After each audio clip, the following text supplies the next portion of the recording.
Hello friends. आजकल जब मैं वर्कशॉप देता हूं या लोगों से मिलता हूं तो मुझे एक कॉमन बीमारी के बारे में बहुत लोग बताते हैं और वो ये है कि उनके बच्चे को ADHD है। वो कहते हैं कि वो अटेंशन डेफिसिट और हाइपर एक्टिव है। और मैं कई बार हंसता हूं कि ये आखिर बीमारी कौन सी है। वो ये कहते हैं कि वो आराम से नहीं बैठते, वो चैन से नहीं बैठते, वो फोकस नहीं कर पाते और वो हमेशा दौड़ते रहते हैं, जिसकी वजह से स्कूल में टीचर उनसे खुश नहीं है, जिसकी वजह से वो अपना होमवर्क नहीं करते हैं। और मैंने कई बार ये भी देखा है कि लोग अपने बच्चों को गोलियां खिलाना शुरू कर देते हैं। ये गोलियां बड़ी नुकसानदायक हो सकती हैं आपके बच्चे के लिए। कई बार ये आपके ब्रेन की जो इलेक्ट्रिकल फंक्शन है उसको समाप्त कर सकते हैं, जिससे उसकी सोचने की क्षमता, उसकी फोकस करने की क्षमता समाप्त हो जाती है। सबसे पहले तो मैं ये बताना चाहूँगा कि जो ADHD है, इस वर्ड से आप घबराएं नहीं।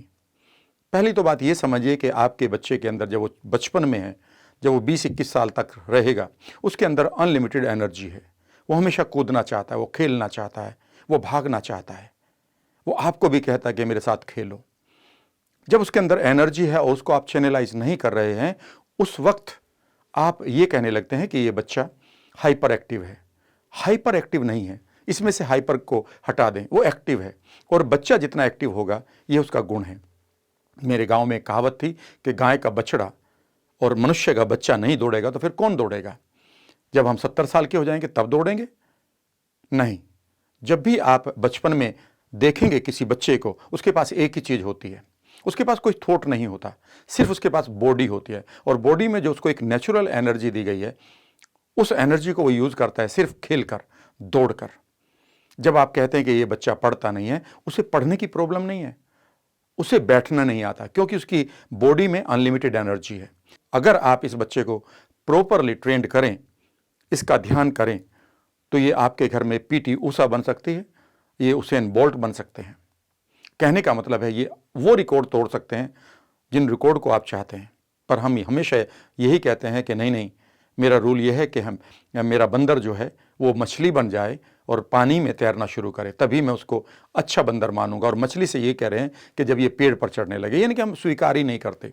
फिर ऐसा क्या करें? मैं आज आपको कुछ टिप्स देना चाहता हूं। अगर आप एक मदर, एक फादर हैं और आपको ये बताया गया है कि ये बच्चा हाइपर एक्टिव है, तो आप घबराइए नहीं, बल्कि आज आप लड्डू लाइए मार्केट से और लोगों को बांटिए और कहिए कि मेरे बच्चे को ADHD निकला है। और ये बहुत खुशी की बात है। इस बच्चे को आप दो काम करेंगे। पहला काम ये होगा कि आप इसे बैठना सिखाएंगे। जब इसका होमवर्क हो, वो मैं तरीका बताऊंगा। और दूसरा तरीका यह है कि इसे बैठने नहीं देंगे। कब? जब ये स्टेडियम में होगा।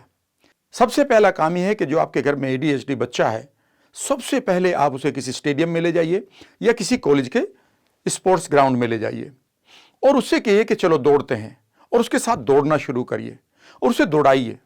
और दौड़ाने के लिए नहीं कि 200-400 मीटर दौड़ाना है, उससे कहिए कि दौड़ते रहो और उसे मोटिवेट करो कि वो खूब दौड़ लगाए, खूब खेले।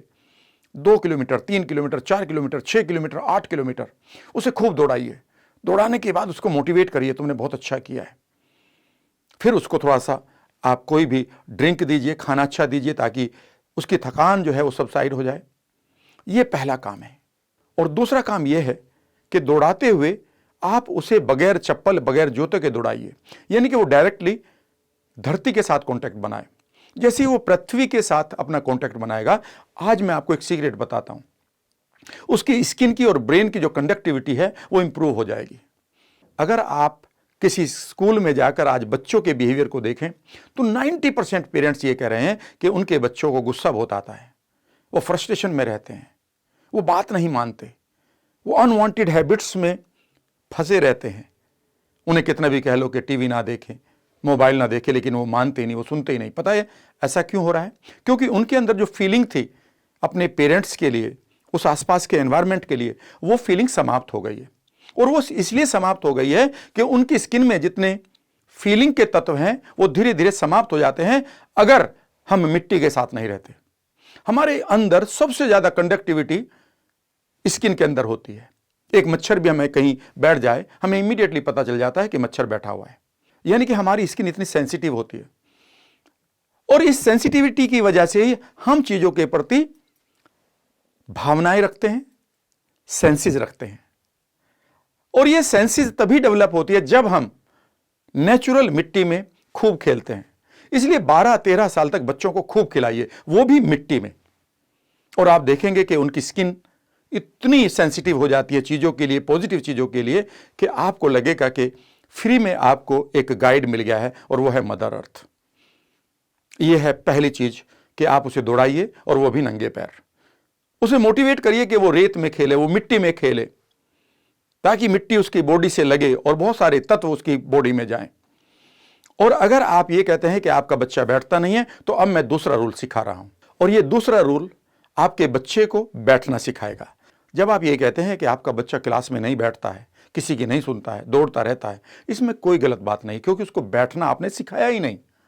क्या आप कार चला सकते हैं बगैर सीखे? आप कहेंगे नहीं। क्या आप खाना बना सकते हैं बगैर सीखे? आप कहेंगे नहीं। क्या कंप्यूटर चला सकते हैं बगैर सीखे? नहीं। तो फिर बच्चा जिसको आप बैठने के लिए कह रहे हैं, अगर उसे बैठने का पता ही नहीं, तो चलिए मैं आपके साथ एक गेम खेलता हूं।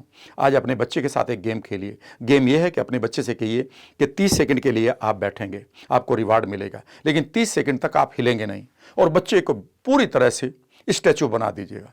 और इस गेम का नाम भी आप स्टैचू कह सकते हैं, कि चलिए स्टैचू बनते हैं। तो 30 सेकंड तक धीरे धीरे बच्चा अपनी एंग्जाइटी को संभालना सीखेगा, उसके अंदर जो एनर्जी है उसे वो रोकना सीखेगा। धीरे धीरे उसका टाइम बढ़ाइए। अगले दिन कहिए चलो आज 45 सेकंड्स के लिए हम स्टैचू बनते हैं। फिर उससे कहिए कि 1.5 मिनट के लिए स्टैचू बनते हैं। कई बार आप भी बनिए, और कई बार ऐसा करिए कि आप दोनों कंपटीशन लगाइए, यानी कि आप अपने बेटे से कहिए चलो कंपटीशन लगाते हैं, देर तक कौन स्टैचू बनेगा, और आप हार जाइए, ताकि आपका बच्चा जीते और वो स्टैचू बनने के लिए बार बार प्रेरित हो। और जैसे ही आपका बच्चा 10-15 मिनट तक स्टैचू बन सकता है एक जगह पर, इस तरह से बैठकर, जैसे भी बैठना चाहे, जैसे भी बैठना चाहे, ये वो मोमेंट है कि आपका बच्चा ADHD से बाहर आ गया है। और आप इन केमिकल्स को मत खिलाइए। फिर मैं ये कह रहा हूं कि अगर आपका बच्चा ADHD है, यानी कि उसको ये सिम्टम्स डायग्नोज किए हैं किसी डॉक्टर ने, तो आप मार्केट जाइएगा और लड्डू लेकर आइएगा, लोगों को खिलाइएगा, क्योंकि आपका बच्चा बहुत ही स्पेशल है। प्रोवाइडेड आप ये 2 काम कर ले। एक, उसे खूब दौड़ाइए, he will become the martial art champion, and at the same time the moment he starts sitting, जैसे ही उसको बैठना सीखना आ गया है, he will become the topper of the class। और आप यही तो चाहते हैं कि आपका बच्चा गेम्स में भी टॉप करे, आपका बच्चा पढ़ाई में भी टॉप करे, और आपका बच्चा सेंसिटिव भी रहे आपके लिए, अपनी पढ़ाई के लिए, अपने करियर के लिए। यह है खूबसूरत सी टिप आपके लिए। अगर आपको ये वीडियो पसंद आई तो आप इसे शेयर जरूर करिएगा, अपने कमेंट भी भेजिएगा, और अगर अभी तक आपने मेरे चैनल को सब्सक्राइब नहीं किया है तो सब्सक्राइब कर लीजिएगा, और नई वीडियो को टाइम से लेने के लिए बेल आइकन को भी ऑन कर लीजिएगा। बढ़ते रहिएगा। Take care. Thank you very much.